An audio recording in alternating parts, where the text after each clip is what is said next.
Tervist, head inimesed! Olen mina siin Tartu hoiulaenuühistu ja üldse hoiulaenuühistute kaasuse osas ja ka e-piima kaasuse osas mõelnud seda, et mida me rahvana, ikkagi peame rääkima rahvana, mitte kellelgi teisele tuhka pähe raputama. Mina ise ka selle rahva liige. Oleme õppinud siis viimase 30 või 35 aastaga. Ma pean silmas nimelt seda, et kuidas kolhoosid laiali tassiti. Kolhoosid olid muidugi võõra riigikorra teema, aga fakt on see, et 50 aastat neid oli ehitatud ja nad olid ühistulised ettevõtted. Ja vaat ühistud, õigemini ühismajandid, kolhoosid tõmmati ka ju nõukogude aja lõpul laiali sellega, et iga liige soovis erastada oma traktori või muu põllumajandustehnika. Ja mis hiljem nendega juhtus, hiljem nad roostetasid siis põhimõtteliselt lahti mõõdetud talu territooriumi. Oli ka muidugi vastupidiseid näiteid, aga valdavaks oli just nimelt see, et kolhoosid tõmmati laiali ja midagi mõistlikku teha ei osatud. Vaat valitsuse poolt nüüd see seadus, mis vastu võeti, mis hoiulaenuühistud ära kaotas ja mis osad hoiulaenuühistud on likvideerimisele suunanud ja õnnetumad pankrotiprotsessi poole. See on sama protsess.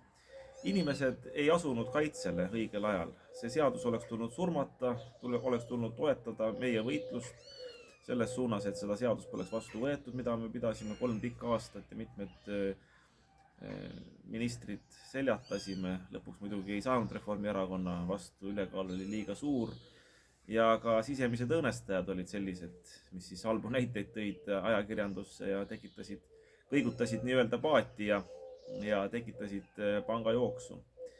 Ja meediakajastus seda pangajooksu on suurendanud ja muidugi Tartu hoiulaenuühistu puhul see praegune võimuseltskond nende ajal üldse 15–20 miljonit nende enda sõnul siis alates jaanuarist, jaanuar, veebruar, märts on hoiulaenuühistust välja voolanud hoiuste väljavõtmisega raha, nii et nemad on lõplikult kummuli selle asja keeranud, valitsust aidanud sellega.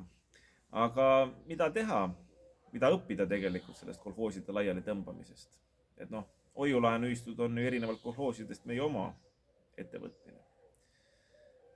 Inimesed ei oleks tohtinud meediapropagandale alluda või sisemistele õõnestajatele või välistele õõnestajatele ja hakata raha välja võtma, tegema hoiuse avaldusi tingimustes, kus neil tegelikult seda raha vaja ei ole. Ma tean, mida osad ütlevad, et inimestel on õigus. Jah, neil ongi õigus, aga need samad inimesed on ka ühistutes omanikud ja omanikul on ka kohustus oma ettevõtte säilimist tagada või kui omanik seda teha ei taha, siis ta peabki arvestama sellega, et ühel hetkel, kui reservidest ei piisa, ja reservid on 5–10% vastavalt seadusele ja põhikirjale, kui on juba üle reservide hoiuse väljavõtmisi, siis ongi kas likvideerimis- või pankrotiprotsess, et kas omanikud suudavad siis selle asjaga toime tulla ja kas nad tahavad toime tulla, et see on küsimus. Ja kas üldse asja peab selleni viima, sest vaata, et mul on õigus, see on ju ka see, et kui jalakäija läheb õiges kohas üle tee, vöötraja peal, tal on õigus sealt üle minna, tal on õigus eeldada, et autod peatuvad ja ta üle lasevad, aga vaata, kui ei lase, siis sa oma õiguse rakendamisega lõpuks oled võib-olla haiglas või surnuaial. Nii et samamoodi on ka oma ettevõtte, oma ühisettevõtte juhtimisel ja majandamisel. Et kui me räägime siin ühistu taaskapitaliseerimisest, siis tegelikult see peaks alguse saama sellest, et liikmed mitte ei pöördu Erki Pisukese või teiste poole pankrotimenetluse algatamisega või ühistu survestamisega. Muide, Pisuke oli ka isiklikust vihast. Omal ajal 2018 sai ta minema löödud ühistu juhatusest, kuna ta ei teinud tööd, tahtis palka saada. Nüüd on leidnud hea äriniši, kogub ühistu liikmetelt siis liikmete koja nime all raha, annab neile siis üks kaheldava väärtusega õiguslikku nõu. Aga tema on ka üks ühistu laiali tõmbajaid, sest ta on mahitanud ühistu vastu nii meedias halba kirjutama kui ka pankrotiprotsessi on tagant lükanud, mis ei ole tegelikult õige, sellepärast, et me ei saa eeldada seda, et tuleb pankrotihaldur või keegi väljapoolt ja kuidagi paremini teeb, et liikmed ise peaksid olema pioneerid. Noh, sama oli see, et kui 40. aastal Konstantin Päts andis, noh, ise ravis 6 aastat diktaatorina ja siis andis Eesti Vabariigi välisele isikule Jossif Stalinile Eesti rahva ravida, et noh, ravis siis hästi see Jossif Stalin, 50 aastat ravis, et tuleme tagasi selle kolhoosimajanduse ja asja juurde. Nii et esimene samm on nagu see, et uuesti kapitaliseerimisel, et võetakse tagasi nende hoiustajate poolt, kes tegelikult otseselt raha ei vaja, hoiuse väljavõtmise avaldused. Ja teiseks on see, et Tartu Hoiu-laenuühistul on palju välja arendamata kinnistuid, mis ongi soetatud selle mõttega, et ühistu tegevus on jätkuv, läheb edasi, ei võeta vastu seda seadust, mis vastu võeti ja ühistud sundlikvideeris.